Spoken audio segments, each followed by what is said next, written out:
welcome to our Monday seminar series. I'm delighted to have Sam Myers with us today. He'll be covering many issues around planetary health, which is a new term that kind of emerged in the literature the last couple of years, thanks to a lot of efforts that he has been leading with many others. So we will hear what it is and how it affects many issues that we care about around nutrition. Sam is here at the school as a senior research scientist and also at the medical school. He has served on the Lancet Commission on Planetary Health, which he will tell us about, I imagine. He has also been a recent recipient of the Prince Albert Monaco Institute Pasteur Award for 2015 for his research on the interface of global environmental change and human health, and has many accomplishments, many papers in the literature on this subject matter. So delighted that he could come today. All right. Well, thank you very much, Wafai, and thank you all for being here. It's really a treat to have a chance to talk with you a little bit about the work that our group is doing and about planetary health. So on Christmas Eve in 1968, Bill Anders looked out the window of the first manned spacecraft ever to orbit the moon and took this photograph of Earth rising up above the moon's horizon. And this picture and many from subsequent Apollo missions really came to symbolize for all of us the beauty and the isolation and the fragility of our planet. It became sort of iconic in the growing environmental movement and the first Earth Day in 1970. And it really wasn't until we could separate ourselves quite literally from our planet that we fully started to understand its uniqueness and its vulnerability. Today we are in the middle of what Gus Speth has called in his book, The Bridge at the Edge of the World, the great collision between humanity and Earth's natural systems. So for most of the history of most of human civilization, we've been in a geological epoch known as the Holocene, which is a period that's been characterized by really extraordinarily stable biophysical conditions. And only very recently, in the last 50 years or so, have we entered into a new epoch known as the Anthropocene, in which biophysical conditions are changing much more rapidly than ever before in human history. And the primary driver of those rapidly changing conditions is human activity. We are now quite literally transforming our planet's landscapes. We are reconfiguring all of its biogeochemical cycles, disrupting the global climate system, and altering the functioning of our ecosystems in ways that really are profound, pervasive, and accelerating. And understanding what the human health impacts of this vast transformation of our planet's natural systems might be is this domain of planetary health. So what evidence do we have that this transformation I'm talking about is really occurring? This is a series of graphs that are taken from a paper published by Stefan and his colleagues last year. And what you see are these graphs in red are essentially measures of the scale of human consumption, whereas what you see in green are metrics of impacts on natural systems. And the point here is not the details of any one of these graphs, but it's to notice that whether you're looking at things like energy consumption or proliferation of large dams or synthetic fertilizer production or proliferation of motor vehicles, that all of these measures of consumption look fairly similar, which is relatively low impacts up until about 1900, with this gentle rise up to about 1950, and then these very steep accelerations between 1950 and today in the scale of human consumption.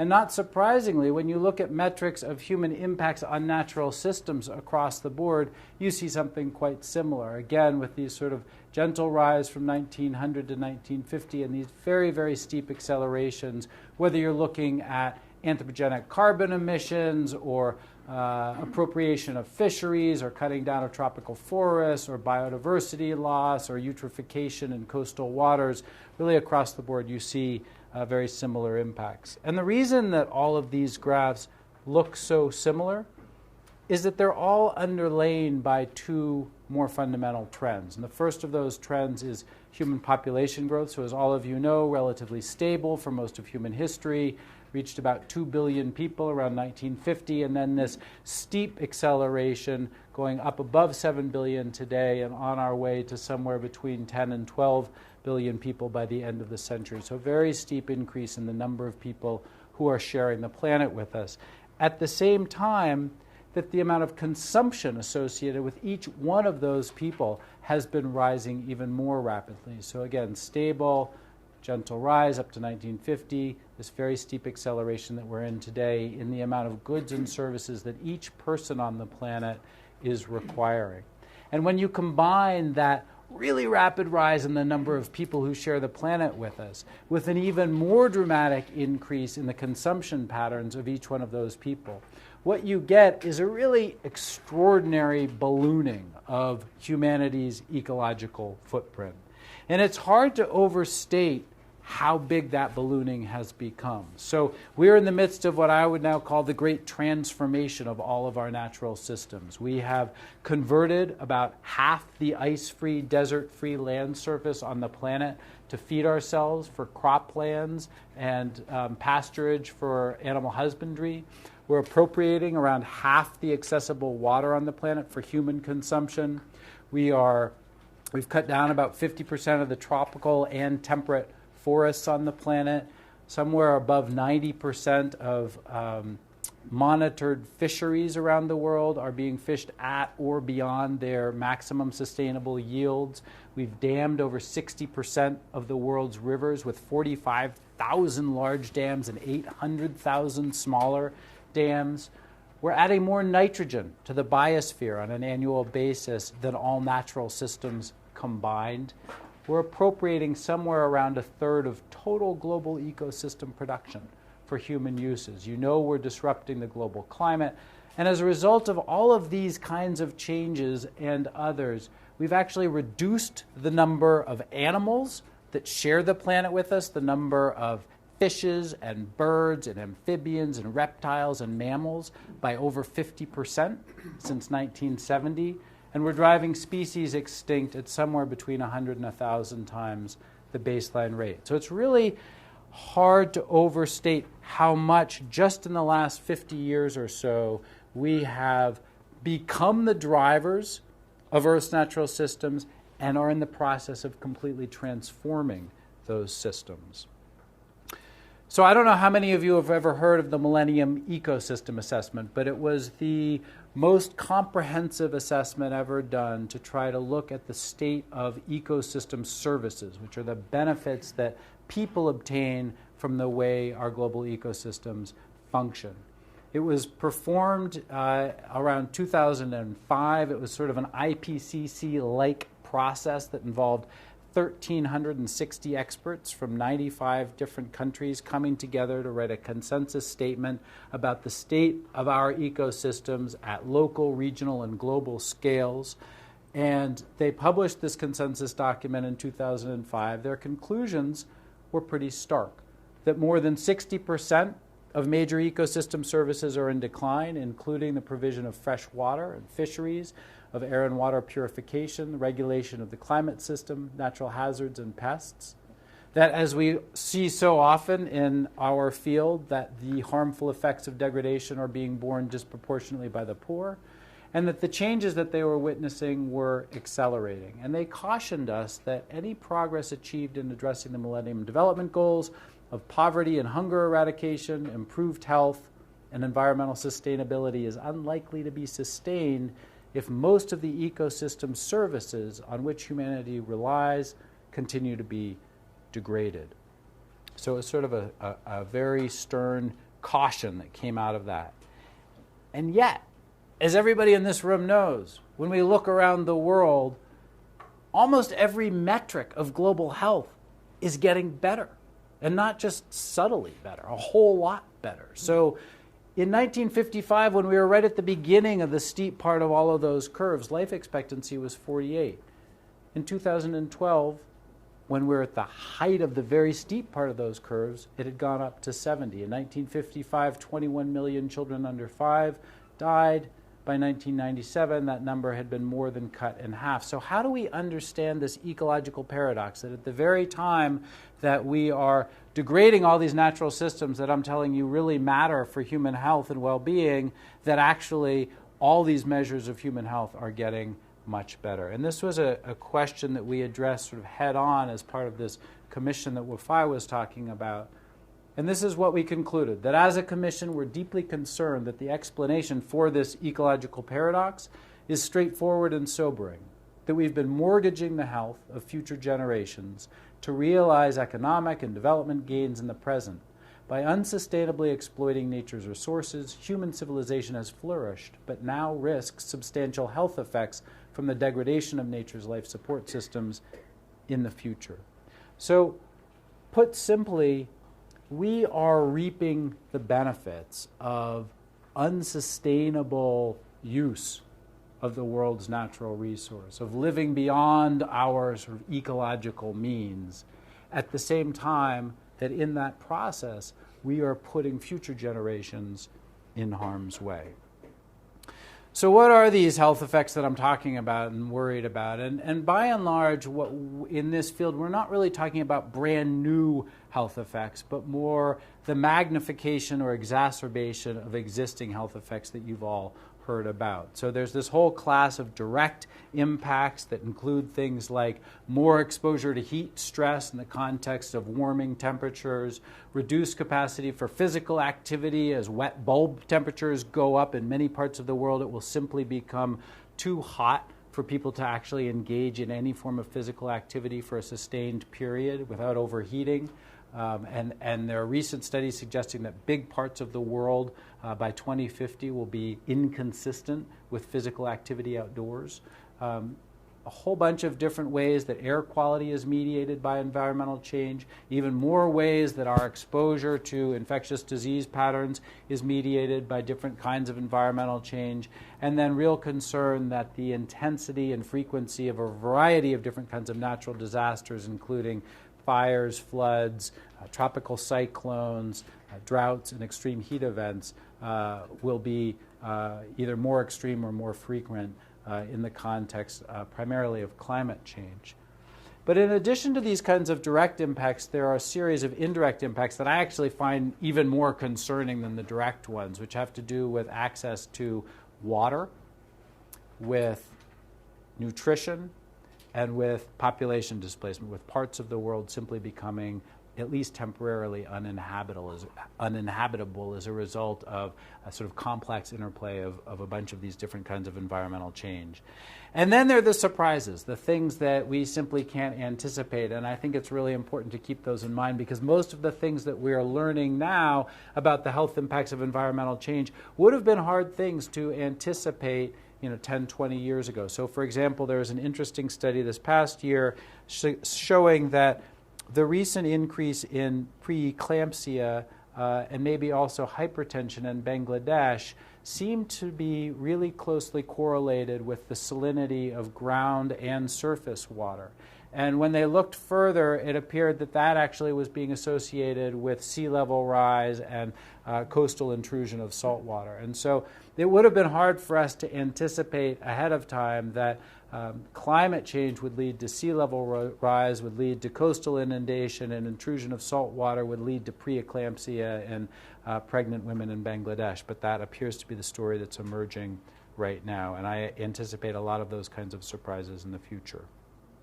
So are these kinds of health impacts that I'm talking about sort of academically interesting, kind of intellectual curiosities, or do they actually represent a real threat in terms of global burden of disease? And That's a hard question to answer because we're just starting to really understand and quantify the extent of health impacts that may be associated with all of these different kinds of environmental change. But when we look at the most recent global burden of disease assessment, and we look at the top 30 or so risk factors that are listed causing that burden of disease, one of the things that I think is really striking is that even with the small number of dynamics that we're already starting to understand and quantify, that nearly half of them are significantly exacerbated by different aspects of environmental change that we have already at least partially started to quantify. And so my sense is that when you look across the board at all the different mechanisms and types of environmental change and health impacts, that these are likely to play a very significant role in determining the global burden of disease as we move out over the next 50 to 100 years. So I want to sort of step away from this kind of big picture part of the talk and give you a little bit of a focus into the kinds of research that our group is doing to try to actually understand and quantify these sorts of effects. And so I thought I'd give you just 3 quick case studies that are all drawn from this area of global change and nutrition as a way of doing that. And so the first is looking at the impacts of anthropogenic carbon dioxide emissions on human nutrition. And this was really sort of stimulated by my seeing a fairly kind of small esoteric literature in journals like the Journal of Crop Science that Harvard doesn't even get. They're sort of agricultural journals, which suggested that at least in artificial growing conditions, in chambers and greenhouses, when you grew crops at high concentrations of carbon dioxide, the nutrient content of those crops seemed to change. And this is just an example of that kind of literature. This is a meta-analysis, the number of studies in parentheses showing that there appear to be really significant reductions in the protein content of some of our staple crops when you grow those crops at elevated carbon dioxide. There was another study suggesting that there are changes in micronutrient content. This was a very small group of studies. I think it was like 3 different studies in wheat. But kind of interesting. And as a physician, you look at this iron and zinc and think, boy, we already have a huge global health problem, as you all know, associated with iron and zinc deficiency. If our crops are losing this much iron and zinc, that would be a big problem. And yet, when you read the literature, it was pretty contended whether this was a real effect or not. A lot of people said, that's really just an artifact of these very artificial growing conditions. These are pot effects. We don't really believe it. And so there was a need to try to figure out, is this real or not? And to do that, we put together a group of agronomists who were growing these 6 different food crops in places around the world: Japan, Australia, Arizona, Illinois.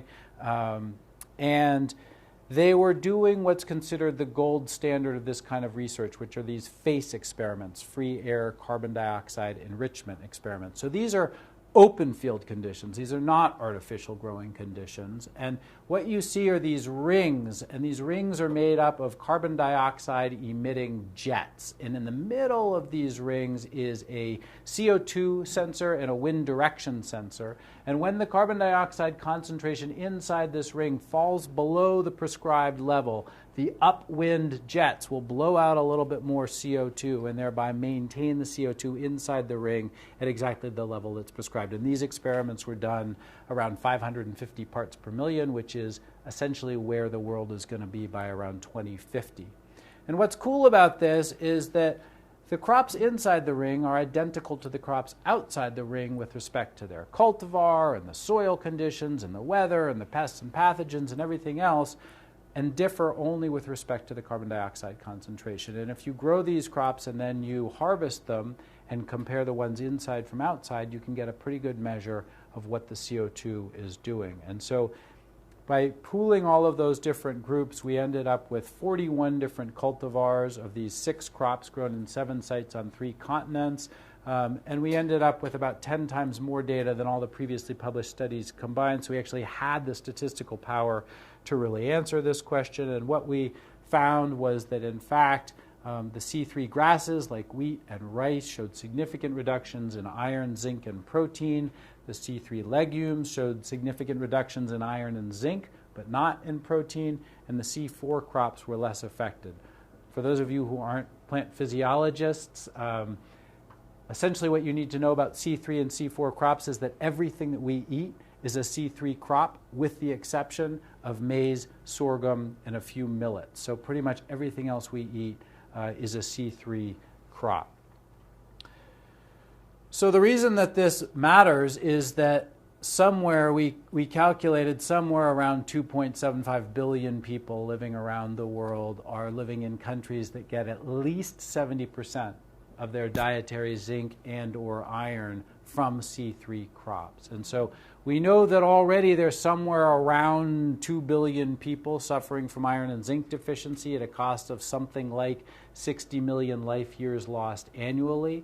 We know that of those people, most of them are depending on crops as the main source of their iron and zinc, and we know now that those crops are losing iron and zinc as a result of anthropogenic carbon dioxide emissions.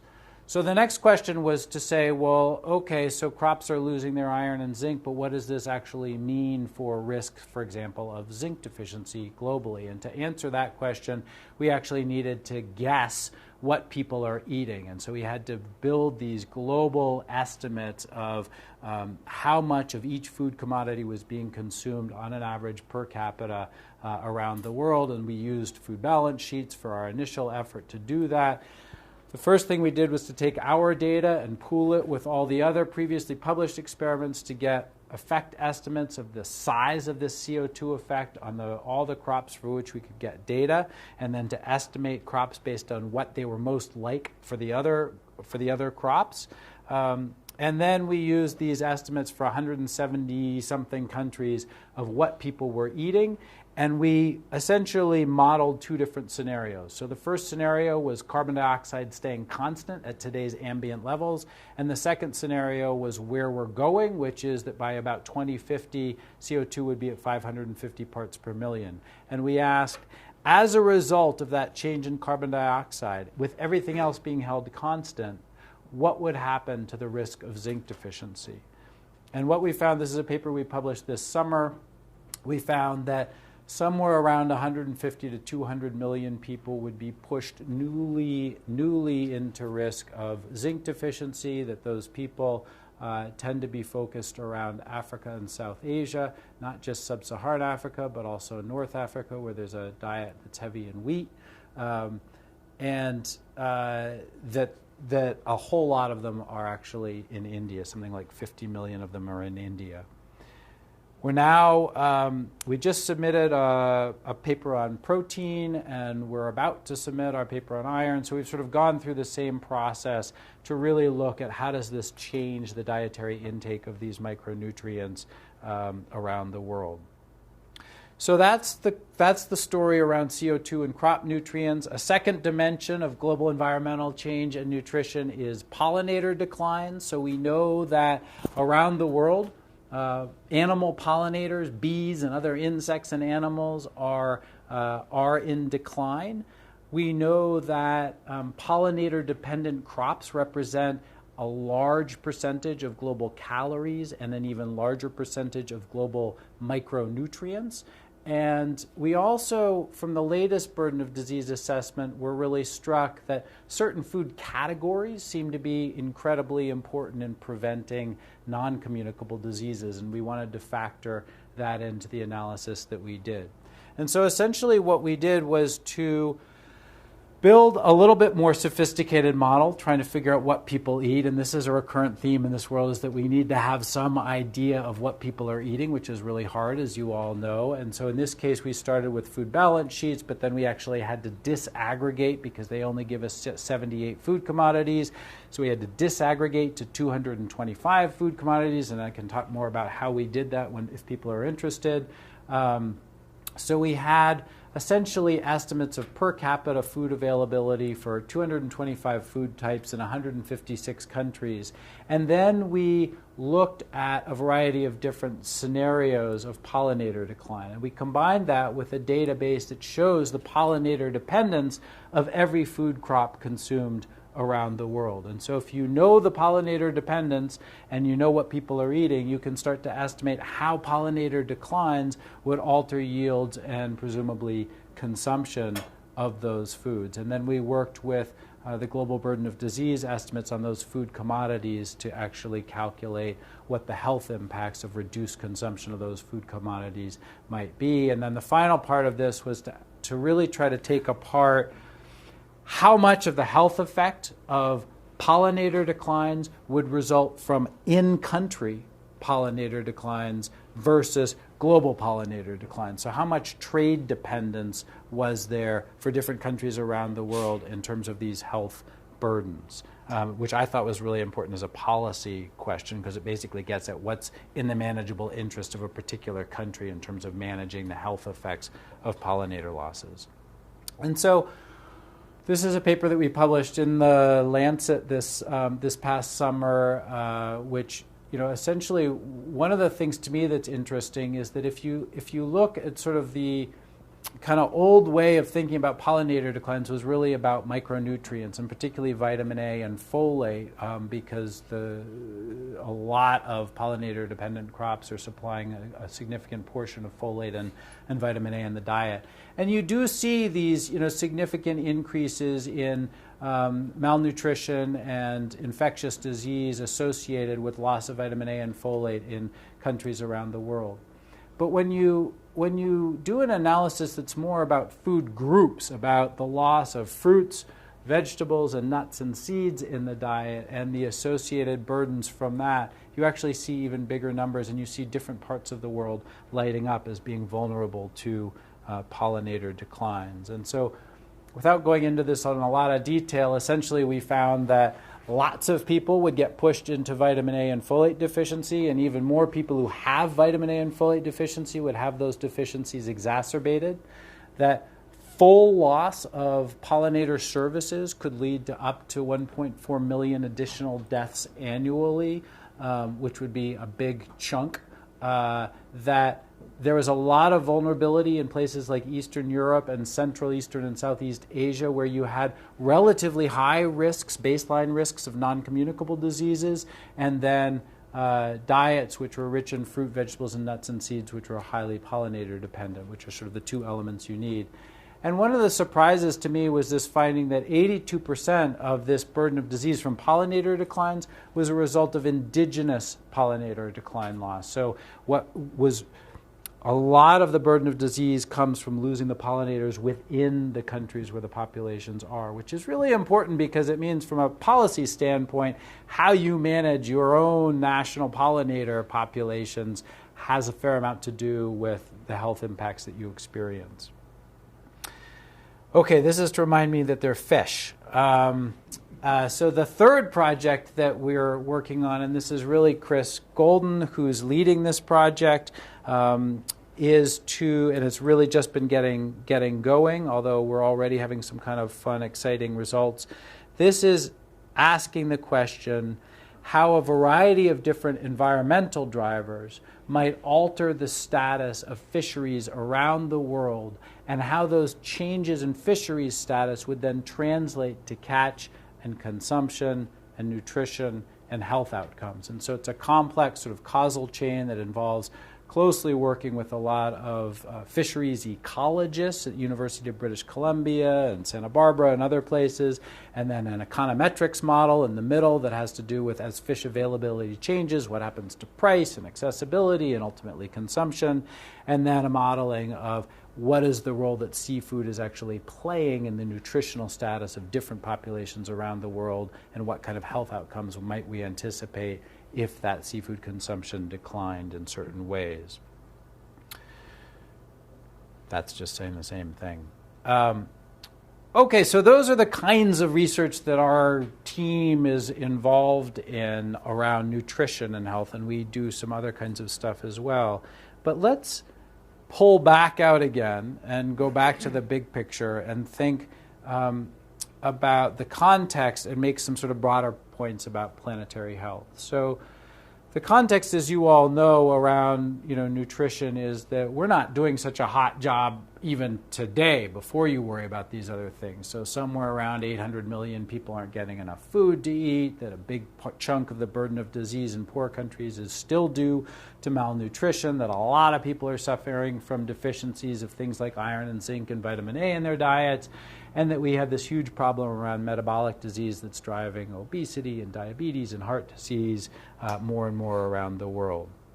And when we think about the future, it's pretty clear that on the demand side, we're going to be adding somewhere around 2.5, maybe 3.5 billion people to the planet, that as a result of global economic growth, those people are eating more calories than they used to, and they're transitioning to a Western-style diet that includes a lot more animal source foods.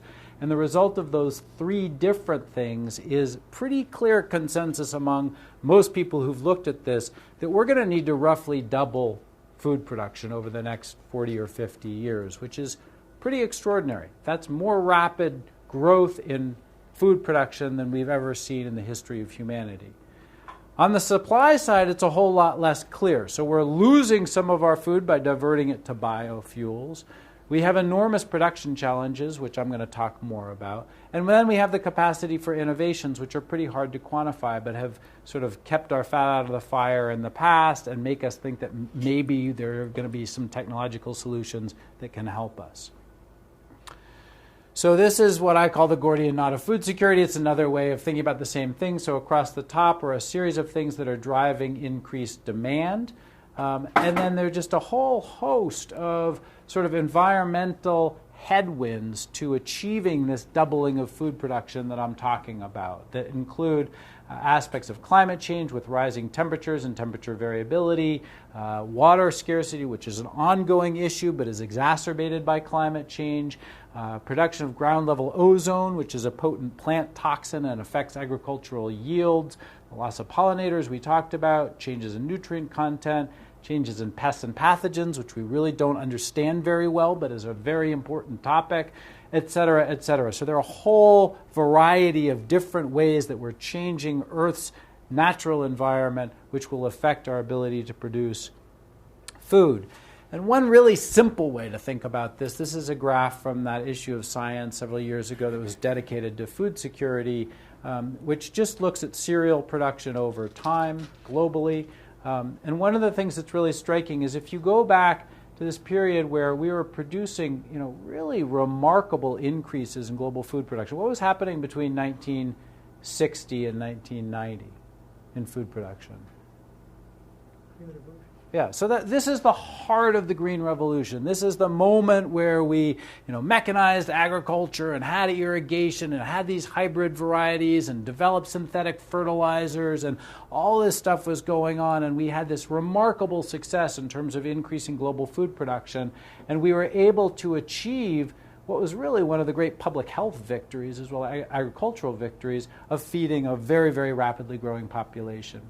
And if you take the slope that came out of the Green Revolution in terms of increased food production, and you project it forward, and you ignore the fact that we've kind of done a lot of what there is to do with the Green Revolution in terms of easily accessible irrigation and all of those other innovations that I described, and you sort of put that to the side and say, never mind, we're going to come up with analogous innovations, even though we're not quite sure what they are, that are going to allow us to maintain that. And then let's ignore climate change, and let's ignore water scarcity, which is growing around the world, and let's ignore land degradation, arable land loss, soil nutrient loss, et cetera, and put those to the side as well and say, you know what, we'll figure it out. We're going to keep going at the same rate we've gone since the beginning of the Green Revolution. What's striking is that you actually still fall short. So that, in fact, what we need to do right now is to increase the acceleration of food production globally beyond what we've ever experienced. And that doesn't mean we can't do it, but it's a challenge. Are we falling short? Because you've got like 10 years in there. Yeah, so I haven't seen this latest data, so I don't know what this little this little piece looks like right now. Because it looks like a small piece, but on a global level, that would be Yeah. massive if that were true. Yeah, and I don't know. I haven't gotten the most recent data to look at that. So when we think about this question, there's also in this whole field this issue of complexity, which I think is really important. So I'm talking about these little aspects of one component of carbon dioxide, which is a component of climate change, and its impacts on nutrition. But then there's also these other things that we've talked about. So fisheries and pollinator declines, wildlife declines is something that Chris is leading our work in Madagascar, looking at how wildlife declines alters access to bushmeat in the diet. And then there are a bunch of things that other people are working on that we're not working on, like increasing water scarcity and land degradation and population displacement, which all can affect nutrition. And there's this huge area of surprises, things that we don't even really know how to think about yet, like this question of what happens to agricultural pests and pathogens in the context of rapidly changing environmental conditions, what happens to solar radiation and photosynthesis in the context of climate change and cloud cover, which is something we don't know anything at all about, but is sort of on the radar screen. So this whole area of surprises.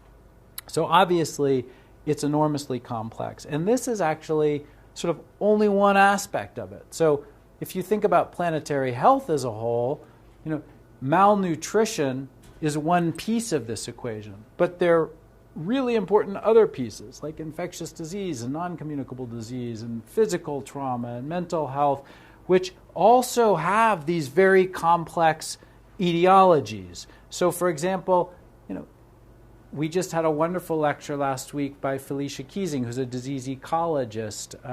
Hopefully some of you came to see. But our exposure to infectious disease is mediated by a whole host of these different kinds of environmental drivers. Climate change, deforestation, dams and irrigation, effect, as Marcia Castro, I think, was coming, studies, how these kinds of environmental change alter our exposure to malaria, human encroachment into wildlife habitat alters our exposure to zoonotic disease, as does bushmeat hunting and consumption. Displacement obviously has huge implications for infectious disease, as does water quality. Eutrophication of certain agricultural systems can lead to changes in the ecological communities and therefore habitat for things like anopheline mosquitoes, which transmit malaria. Biodiversity loss has huge implications on the sort of community ecology and therefore disease exposure, which is what Felicia was talking about over in Cambridge last week. So again, a whole lot of complexity and a variety of different environmental changes that ultimately alter our exposure to infectious disease. And we could do the same thing for any one of these. So for non-communicable diseases, exposure to heat, changes in diet. So for example, we're discovering that we're doing this global dietary substitution experiment right now on ourselves because essentially as CO2 rises, the composition of our food crops is becoming richer in carbohydrates and poorer in protein. We know when we actually make that substitution in people experimentally that it actually increases their risk for metabolic diseases. What we're seeing globally is a much smaller kind of incremental change in the protein to carbohydrate ratio, but it's still happening, and we don't really know what that means for exposure to non-communicable disease. What does it mean that physical activity is not going to be viable in certain parts of the world in terms of sedentary lifestyle? A whole bunch of issues around air quality and particulate exposures and ozone exposures, which obviously affect cardiorespiratory disease. So again, a lot of pathways, many of them not at all well understood, but there's a complexity that immediately sort of jumps out at you. So that is, in a nutshell, sort of what we mean by planetary health, is this whole sort of complex set of pathways by which accelerating environmental change may be impacting human health, and the need to start really wrapping our heads around that and figuring out rigorous ways to quantify some of these impacts. And stepping away from the field, a 2-minute plug to tell you about what we're doing now with the Planetary Health Alliance. So this is, we've just gotten started in the last month and a half to build what we're calling the Planetary Health Alliance. It's based here and at the Harvard Center for the Environment, but already just in about 4 weeks, we've had a whole bunch of other universities and institutions join the alliance, and we expect that will continue. The reason for creating this is essentially that we felt that there really isn't a sort of cohesive community of practice working around these issues of global environmental change and human health. There's no clear journal, there's no clear literature, there's no digest. We don't have a network, we don't have an educational platform or a core curriculum. There's no annual meeting, there's no society, so there really hasn't been kind of a cohesive community, and our goal is to help support the growth of such a community. So far, what we sort of envision for this is working in these 3 dimensions of education, research, and policy. And so we've already been thinking a lot around education. We just got approved a few days ago to start a new course for undergraduates in planetary health as a seminar. We're interested in building a global index of courses for universities around the world teaching these kinds of topics and understanding what they're teaching and what materials they're using, and then building a film library and a series of sort of curated platform that produces materials that can be used by universities around the world to teach planetary health topics, all in an effort to sort of build a community around education. We'd like to do something a little bit similar around research. We actually have a new postdoctoral research fellowship that it's called the Rockefeller Foundation Planetary Health Fellows that takes 2 fellows a year, so that's something to know about. But there are a variety of other ways that we're trying to support the growth of research and policy, and then we'll probably be starting an annual meeting and have an online journal club and a digest of the literature. So just a variety of ways to try to bring this community together.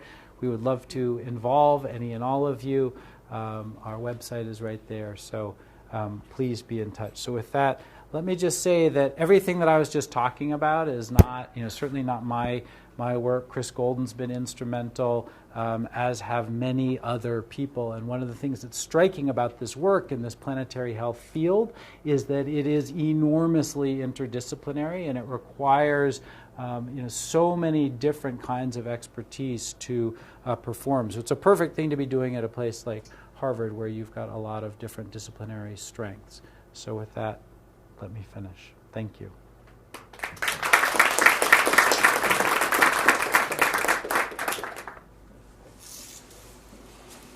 Okay, it's open for comments and questions.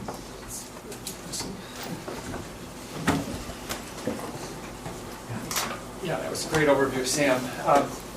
And clearly, as you say, there are just many, many facets, and there's room for everybody under this umbrella, just no matter what our discipline or focus is.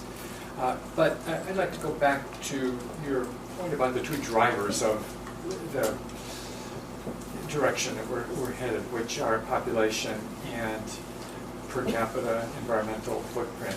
And is this not something we should really be thinking about more collectively now? Obviously, some of this falls into the vice department, but basically, for the last couple of decades, it's been not politically correct to talk about population, birth control, population stabilization. It was sort of part of this the settlement, the Cairo meetings a couple of decades ago, that it was something we weren't supposed to discuss. And but it's clearly real, and it affects most adversely the countries that are poorest. And fortunately, in the Millennium, the Sustainable Development Goals, actually it sits very high in the priorities. But I think one point is we really need to bring this back into almost all the conversations we have. I wonder what your thoughts about that are, and what my thoughts too, is someone who has that sort of a core of their focus.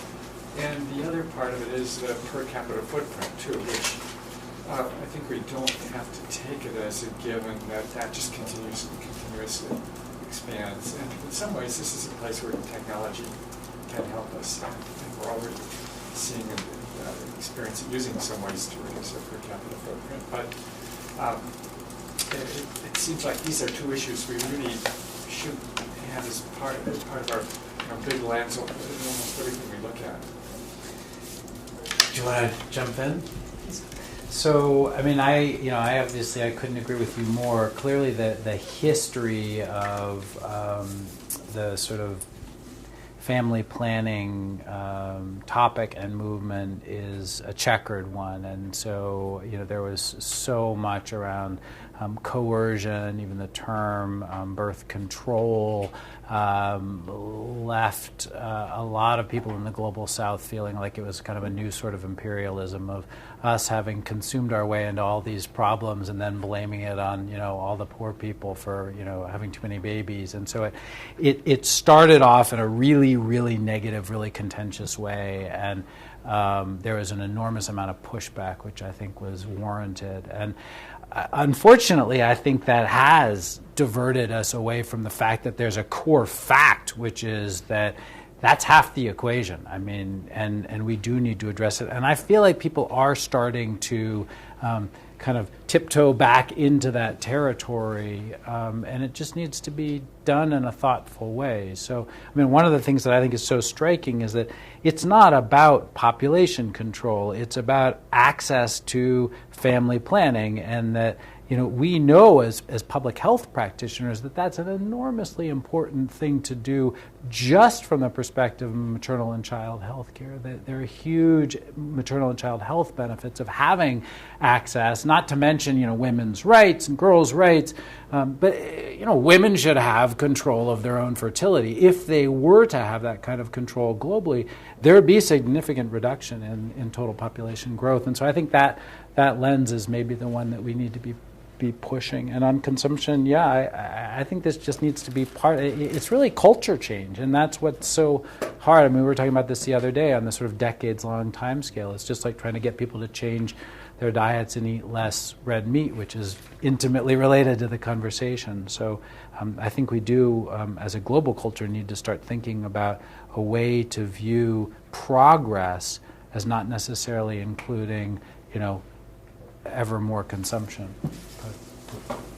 Yeah, no, I agree completely. My sense is there is increasingly attention to that, a lot of investment in family planning.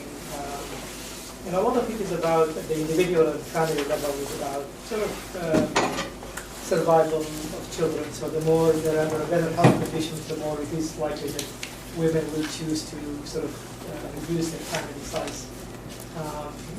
Culture is a factor, but in a place like Iran, which is very conservative, they have succeeded in reducing family size and introduced family planning really right from the top. So political will funding is playing a big part in it. I have a quick question, if I may, on a related point.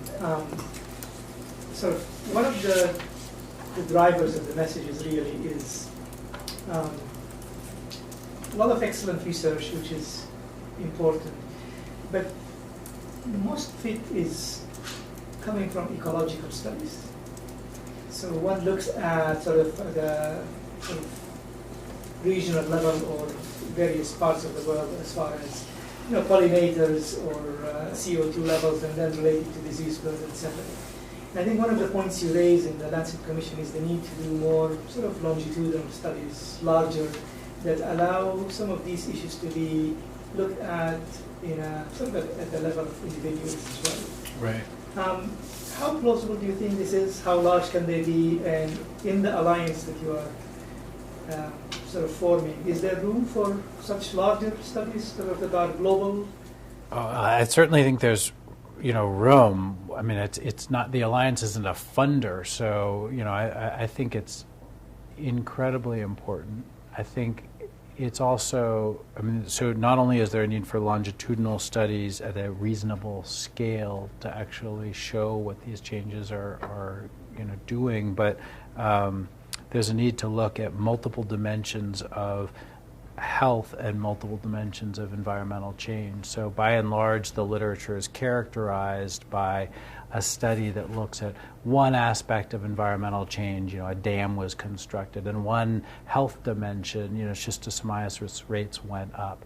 But in fact, if you really look at it carefully, it's a lot more complex than that, and there may be changes in income that are associated with huge health benefits. There may be certain populations that gain, clean, cheap power that didn't have any power, and that's a hugely important, health outcome. Whereas the populations that experience the schistosomiasis might be entirely different populations, and so, taking that apart and understanding how these environmental changes affect, different dimensions of health and different aspects of environmental change, and doing longitudinal studies, I think is incredibly important. It is hard and it's expensive. So, there hasn't been a lot of money for this, and there's almost no U.S. government funding, and I don't think there's a ton of other government funding. So a lot of it is foundation supported, and so I think that's another kind of, how do we actually build consensus to support, that kind of research so that we can, populate this field with better data and more research. I think it's really important. Yeah. Go ahead. Thank you for a very important talk. I just wanted to mention that next week there is an international conference on human ecology in California, and I saw in the program that they are going to deal with many of the topics that you told us about. And the other thing that I was interested in is that you're talking about global situations, but I think that food is not equally distributed among populations, and maybe this is also a problem. Yeah, absolutely.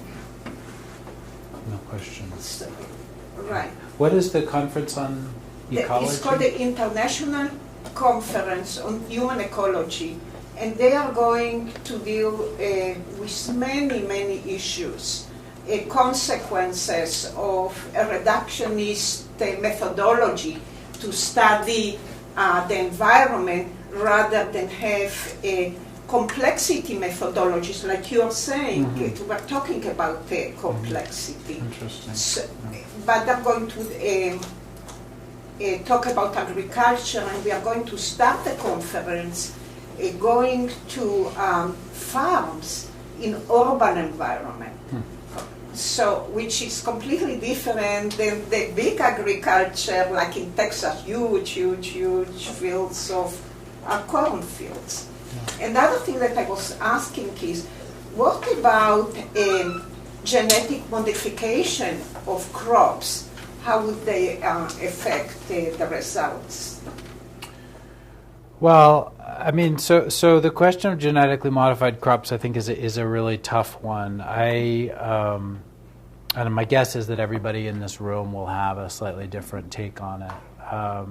My own perspective is that we don't have right now a lot of data to suggest that there are negative health impacts of consuming genetically modified crops. That there is a sort of wealthy world conversation about how we source our food that involves an emphasis on organic agriculture and eating local and a lot of values that we want to optimize with our dietary decisions that I personally agree with. But there's another conversation about how we're going to feed a global population and double food production over the next 40 years, and in the context of nearly 1 billion people who don't have enough to eat. And I worry about the idea of taking genetically modified crops completely off the sort of menu of things that we may need to do in order to meet global food demand in the future. So it's not an arrow that I'm sort of ready to pull out of the quiver until I see better data that it's a bad idea, but I think it's something that needs to obviously be really carefully studied and closely monitored. I don't know if Walter, if you want to... Maybe it's a longer conversation. That's another seminar. One more question. Human beings, to affect change, need hope. And we know that there's so much money going into cancer research because people have hope. We'll come up with a cure for cancer. It will save my child or my relative. Yeah. You have a policy platform. You're looking for translation of planetary health. Can you take your body of research, which is phenomenal, but it's also so scary that a person would think, I have no chance, and at least pull off some things and say, here's one thing we could do. I know Walter and I have worked very hard to try to improve transportation, physical activity through bicycling. It is so hard for us to carve out those environments because so many people are competing against us. But if your research could say, here's one small area where we could affect change, we could give people hope, give us money for this study, but this is also a policy platform thread that we would like to follow. And I'm sure you know from your other science fields, here's another thread we'd like to follow. Give people hope. Because for all of us in this room, we can understand what you're saying, but if you take this out to the citizens, they'll just say, oh gosh, I'm going to McDonald's to eat, I'm going to die tomorrow, and my children have no life. Walt has a comment. Yeah, just a quick one. It's a part of a much bigger conversation. Just before we leave the room, that assumption that we need to double our food production, I think, is a false assumption because that's based on growing, and it's usually phrased as need to double our grain production because we need to feed a lot more cattle and dairy herds, and they're so that the world can eat like Westerners. But that obviously has huge negative impacts on both environment and health. So I think a lot of what we need to do is actually be questioning that assumption, which is what you said. It's fair to say that almost all organizations come up with that same bottom line, but I think that's one of the places that we really need to work. Absolutely. Absolutely. It's entirely based on projecting current trends and pushing them forward. And the point is, we actually can't stay on that trajectory for 15 different reasons, and that's one of them. Yeah. Great. Well, thank you so much. All right.